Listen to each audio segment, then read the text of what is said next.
Visualization is a gift to your heart and your soul. It's a gift, because if the idea is the seed, visualization is the fertilizer.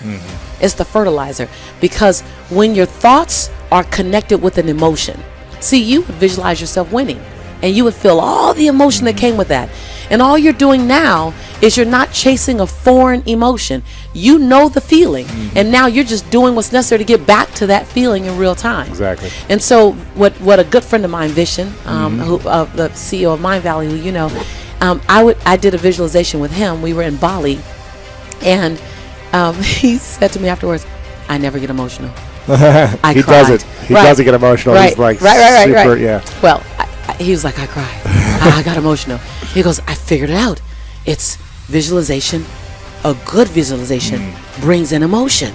He was like, "That's how you do it." And so I love doing visualizations because, and it's really important in the visualization, you can't see it over there. You have to see it right here. Feel it. You got to feel it right here. Like I am. It's all I am. I am. I am in my dream home. I am in my dream relationship. And then unpack what that looks like. But most importantly, unpack what it feels like. And when you have that emotion in this moment, all of a sudden you stir up something that I don't think will ever go back to sleep. It'll go, okay, let's go get that. And what it really does is it sets up a state of cognitive dissonance.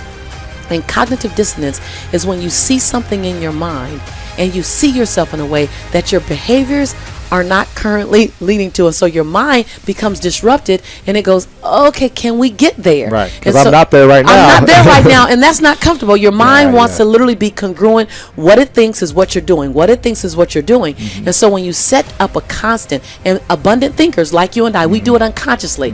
We're constantly keeping ourselves in a state of cognitive dissonance, meaning, okay, what else? And I'm seeing Lisa over there, and I'm going, okay, let me go. While being grateful for my now. Yeah. It's not in that I'm going to be whole and complete when I get over there. I'm whole and complete now. I just know I'm supposed to be over there. So let me do what's necessary to get over there. And let me evict any behaviors or characteristics that are stopping me, and let me adopt any new ones that I need. Point 1. You got to be willing to do it afraid. See, you might be waiting for the fear to stop. Well, Lisa, I heard this so many times. Lisa, I'm afraid. What do? Do it anyway. Lisa, I'm afraid. I don't quite know if I should move. Move anyway. I don't know if I should leap. Leap afraid.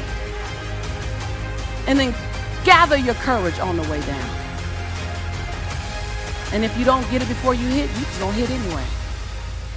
I'd rather die leaping than on the edge figuring out how to get the courage to leap. Yes, yes? Yes, yes? So many times we're waiting.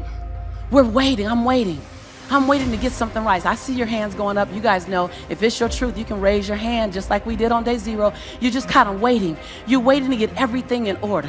You're waiting so that everything is in you, it's together. You're waiting to not be afraid. You're waiting to have the courage. You're waiting to have all the money. You're waiting to lose weight. See, if I waited to release my unwanted pounds before I got in front of you, Lisa Nichols would be the secret. Yes, yes? I thought, how about I just leap with my imperfection and then find my form of perfecting my imperfection while I'm soaring? How about I do that? How about you not wait to get it right? You figure out, how does it look doing it wrong? How does that look? Because your 80% of right is somebody else's 159% of what they needed. Yes, yes? And when you want to do it right, and you want to wait till you're not afraid, and you want to wait till you have it all together, you made it about you again. See, Nelson Mandela did it. He just did it not knowing if it were right. Mahatma Gandhi just did it not knowing if it were right. Mother Teresa just did it not looking for affirmation or confirmation. Is this right? Martin Luther King did it not even knowing if it would happen before his life ended. I mean, what are you waiting on? Are you willing to do it afraid? Are you willing to do it knowing that you got so much work to do to get it better, to get it more perfect, but are you willing to do it inside your imperfection? Do you realize that in your imperfection, you're perfect for the job? When we talk about living our quest, I think that living my quest, really, if I look at it on a daily basis, it's finding my own voice.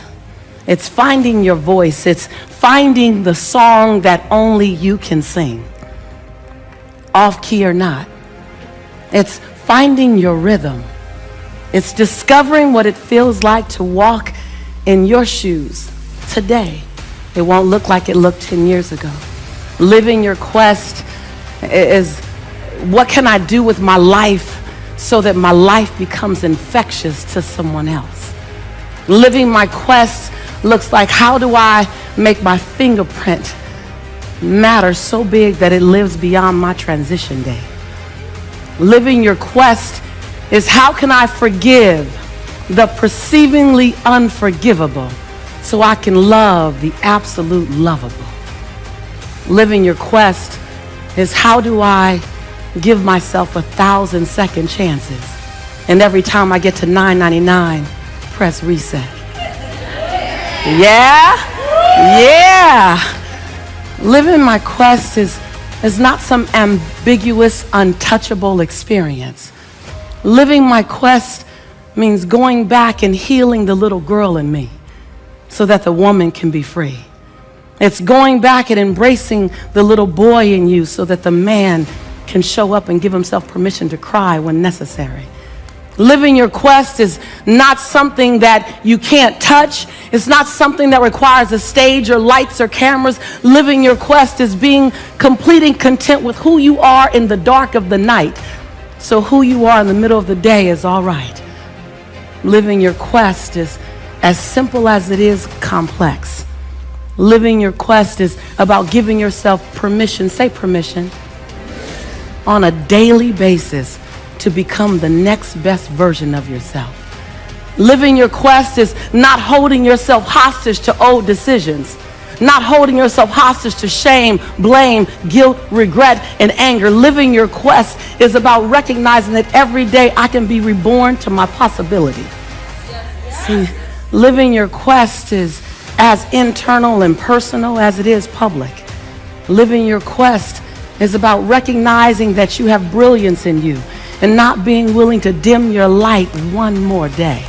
Living your quest means not being afraid of the genius in you, even though you have doubt. Living your quest is recognizing that you get to sing your song off tune, that you can get to live in perfection while you master imperfection.